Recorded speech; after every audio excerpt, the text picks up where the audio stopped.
נושא מרתק, יוצא דופן ומיוחד במינו.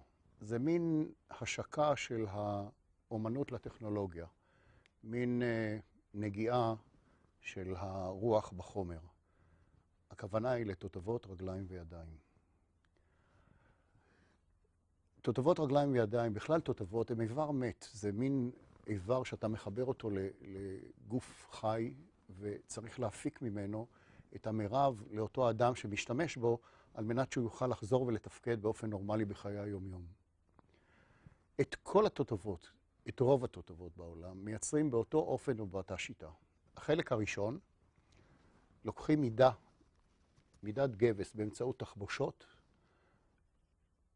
של הגדם. אתה מקבל מין נגטיב כזה, לתוכו יוצקים גבס. פנימה יוצקים גבס, ומה שמתקבל זה הפוזיטיב, הגדם עצמו. אותו מאבדים על פי כל מיני כללים. אחרי שגומרים לאבד אותו ומחליקים אותו, יוצקים חומר טרמופלסטי ומקבלים למעשה שוב נגטיב שלתוכו בעצם נכנס הגדם. הגדם הזה חייב להתאים בדיוק, בית הגדם הזה חייב להתאים בדיוק לגדם של הנכה. אם הוא לא מתאים, אין תותבת. צריכים להתחיל את כל התהליך מחדש. החלק של בית הגדם מתחבר לכף רגל, צינור, ומין בית הגדם הזה יוצר בסך הכל מצב של תותבת, מין סקלטון כזה, מין שלד של תותבת, שמתחבר פה באמצעות 4 ברגים, ואותו אפשר גם לכוון.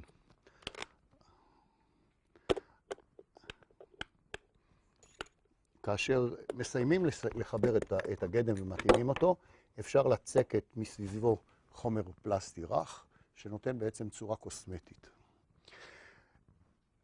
כל התותבות בעצם נגזרות על פי סוגי הקטיעה.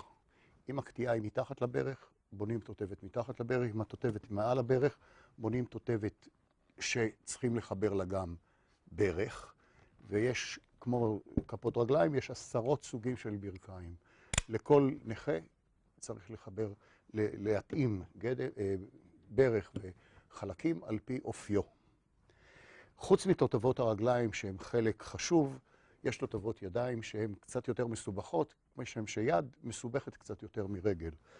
לתותבות הידיים יש קודם כל צורה קוסמטית. חייבים להקפיד על כך שהצורה הקוסמטית תהיה נאה, ואז אי אפשר כמעט להבחין בתותבת. תותבות אחרות לידיים מופעלות בעצם על ידי הכתף, תנועות הכתף, ואז אפשר לפתוח ולסגור וו, שנותן תפקוד והרבה יותר אפשרויות תימרון.